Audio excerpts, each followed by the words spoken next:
Hello, how you doing? All right. Good morning, good evening, good night. Today we're going to talk about the PHP extensions. Sometimes people might refer to them as modules that you need for WordPress. Now, not a lot of people talk about this, and I imagine there's a ton of WordPress sites out there that just don't have these things turned on. And on the whole, you may not even notice because some of the stuff will work anyway. But I'm going to talk it through and explain what everything does, and hopefully by the end of it, you'll have a well-configured WordPress which will be more secure, etc., etc., etc. Right, while I'm doing this, could I ask you please all to subscribe to the channel? It really does encourage me to make more videos. If you like the video, please like it. And if you have questions, put them in the comments and I'll try my best to answer them. So here I am in my cPanel. If you're not using cPanel, you might want to find out the way to do this in your own way. I'm sorry, I don't know everything. I don't have a Plesky install, so I don't know that. But if you don't know it, the best person to ask is your host. Your host will give you the answer. If a large language model doesn't, or if Google doesn't. So in my cPanel, and other cPanels may be different, I come up to the search box, I type PHP, and it allows me to choose my PHP version. Right, so here I come. Now alongside this PHP version, excuse me, I have all of these things, and these are the PHP extensions. So I'm going to talk you through the ones that we need specifically for WordPress. So there's core extensions. These are like mandatory, they're needed. I've got a little list on my other screen. If I keep looking there, that's why. So there's core ones which I would say you should be using all the time. So we've got curl. So if you haven't got that one turned on, make sure it is. Very, very important. That one will allow WordPress to connect to external services, so very important. We've got DOM, so it's down here, DOM. That one helps to validate content and configure servers. So again, quite important. We've got EXIF. Again, if it's not turned on, make sure it is. It's by the light ones you see here. They're all on by standard on my server, so hopefully on yours too. But if they're not, but always worth checking. EXIF reads the image data, such as the orientation of uploaded photos. So that's useful. You don't want something going sideways. And then we've got file info. Now, file info I did have to tick. File info identifies file types during uploads, so pretty important if you're uploading files, which pretty much everyone does.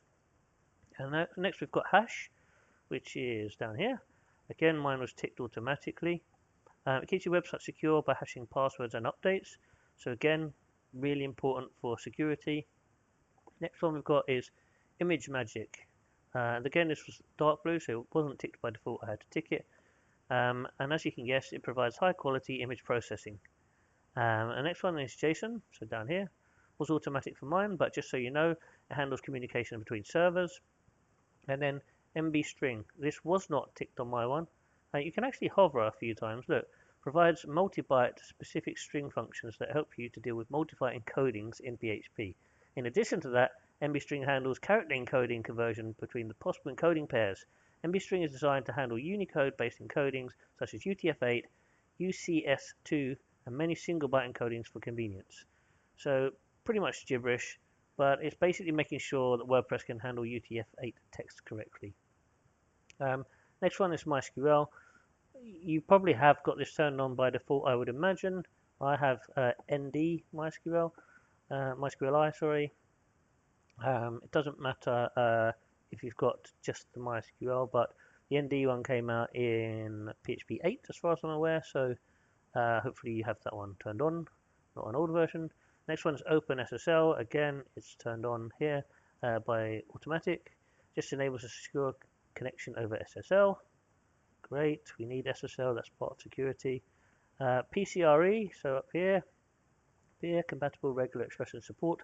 I don't know what that means, but I've written in my blog, I've Googled it and written in my blog, it improves pattern matching, encoding, and searches. The next ones, you really actually don't have to go until the S's. So you've got sockets and sodium. Sodium is the one that's the core requirement, and it provides modern encryption and random number generation. And as you can see on my hover, it doesn't actually tell me on this one. So useful that I've done this blog.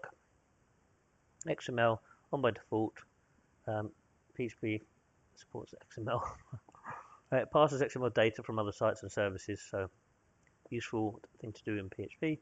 And zip. I'm sure you can guess every time you receive an extension it's in a zip, so you need to have zip turned on. but it allows WordPress to unzip plugins, themes, and updates. So without those, you're probably going to run into performance issues, and WordPress probably won't work properly. For example, if you don't have file info turned on, it doesn't know about the file, you're probably going to struggle when it comes to uploading to Media Manager and things like that. So let's move on to the fallback extensions.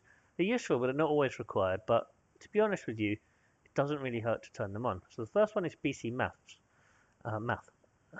Should be Maths really, to be honest with you. Probably an American made it. It performs advanced maths operations, not math. And then you've got Filter.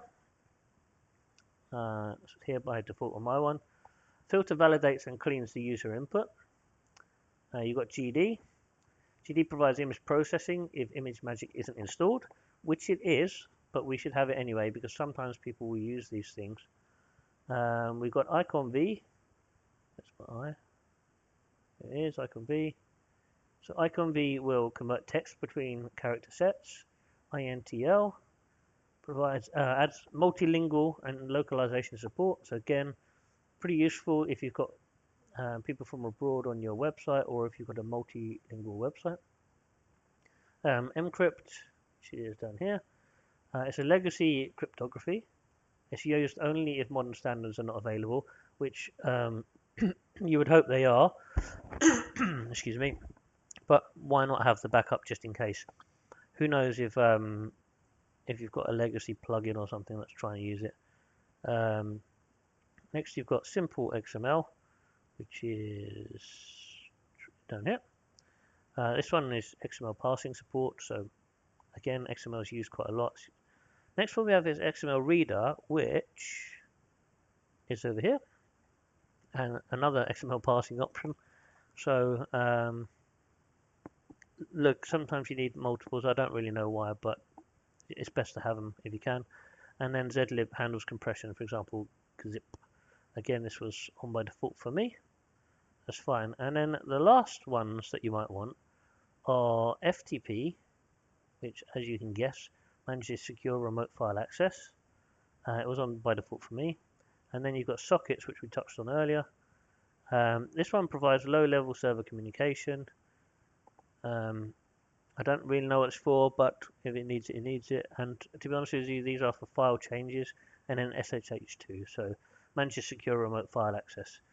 Again, you might not ever need it, but if you have all of these things turned on, what you can pretty much guarantee that unless an extension asks for a specific PHP extension, everything should just work when you install it, and it won't be anything broken, or you won't have, if you're managing sites for clients, you won't have client requests or anything like that. As I say, I have built a blog around this where it's written in text, which makes it a little bit easier to tick off than watching a video over and over again, if you prefer that, or you can watch the video again. So yeah, all of these things are designed for security, like stability, stability, performance, and just keeping all your plugins work. So some plugins might require this stuff.